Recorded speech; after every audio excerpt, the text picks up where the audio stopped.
Good afternoon. I want to talk about TeamRICH. This is a seminar that we put on to help business owners improve their team, right? Grow and enhance your effective team. So we have quite a few slides, and I'll go over just a few for today. But we always start with our point of power slide. Now, if you've seen this slide before, I want you to think, how often am I falling below the point of power? And the first step really is recognizing that and deciding, am I casting blame? Am I coming up with excuses? Or am I denying there's even a problem? And when you can recognize you're utilizing these three attributes, you're below the point of power and powerless, then you can start to decide, okay, what am I going to do when I feel powerless? What do I need to change about the situation, or how do I get myself into these positions? Because we want to be above the point of power, right? So if you're looking at this slide, it's when you take ownership, when you are accountable and responsible. So in these moments, if things go wrong and you exercise these three attributes, you are in a position of power. You're able to correct the wrong or make a difference or make a change. So that's why this slide is so important, right? As a team and as a leader, everyone needs to recognize, are they being below the point of power? Are they just kind of laying in bed, letting opportunities pass them by? And if so, what do you need to do? You need to take ownership. You need to be accountable for your actions, and you need to take responsibility. So the next slide that we usually talk about is our saying, the only failure is the failure to participate. And I like this saying because I tell myself this frequently. When I start feeling concerned about, do I really want to join in on that? Is that something I want to commit to? I think, am I failing to participate? Am I holding myself back? Is it something that I don't feel like I have the right amount of time or the right effort? Or are there fear barriers, so those false expectations appearing real?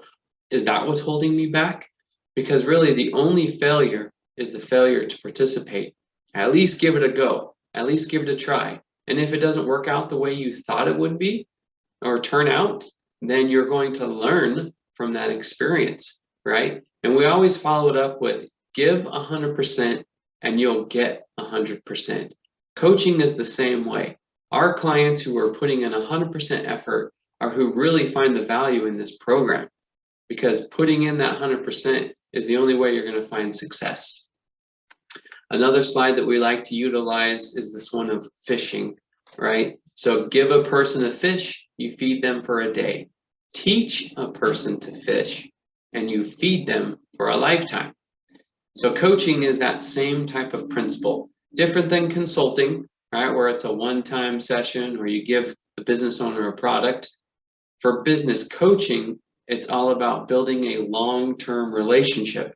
We are helping these business owners understand business strategies, how to apply these business strategies, and to test and measure, right? Track if they're working or not. Maybe we need to make some adjustments. But as a business coach, I am helping these business owners first understand and know, and then implement. And then that way, we're teaching them to be successful businesses for life. A little bit about learning. We like to share this slide because it's pretty common, especially think about, I don't know, maybe if you have teenagers in your household and you're trying to teach them something and they quickly say, I know. Well, what is that doing in the moment, right? For that learning experience, they're shutting themselves off. They think they already know it, right? And sometimes we do the same thing. Maybe we don't verbally say, I know, but maybe someone's talking or trying to teach a principle, and in our mind we think, I've heard this 100 times. What we help coach members and teams to do is, instead of saying, oh, I know, this is familiar, think, isn't that interesting? And try and look at a different perspective, because there's multiple things that have changed, right? The person who may be sharing this with you, they may have a different experience, and you yourself have changed along the years or the time that you maybe first were introduced to a principle. And so try and get yourself to be thinking, instead of, oh, I know, and shut off that learning experience, state, isn't that interesting? And think, how can I apply this principle that I'm already familiar with and learn from it again, or look at it from a different angle? Another slide we like to show is this one about fun, right? And this is actually an Action Coach point of culture. So at Action Coach, we think fun is an important part and an important aspect of our culture.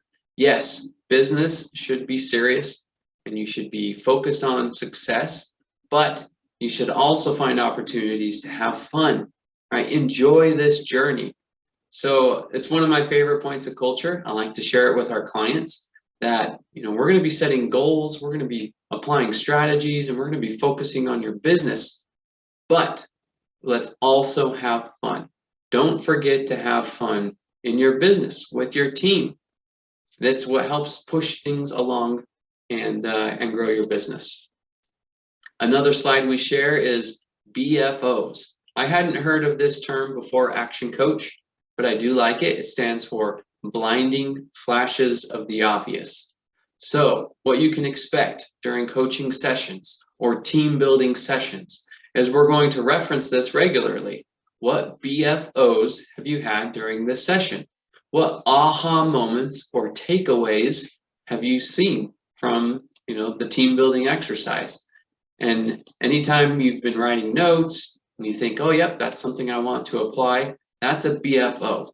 So we try and share these BFOs, or blinding flashes of the obvious, pretty regularly. It helps these learning principles sink in, right? Because they're moments that the light bulb went off in your mind.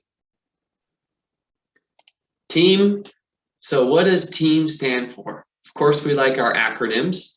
And so we state that TEAM stands for Together, Everyone Achieves More. And I truly believe in that principle, right? Team sports, you have your individual key players, but when everyone is working together, they have a common goal and they know what their part is and how they contribute to the whole big picture. That's when you really have a team. Together, everyone achieves more. We really try and push an abundance mindset, right? We do not have this competition scarcity mentality, and your team should be the same. You should all feel successful when the entire team is successful, right? When everyone is at their best and contributing. So I love this acronym, Together, Everyone Achieves More.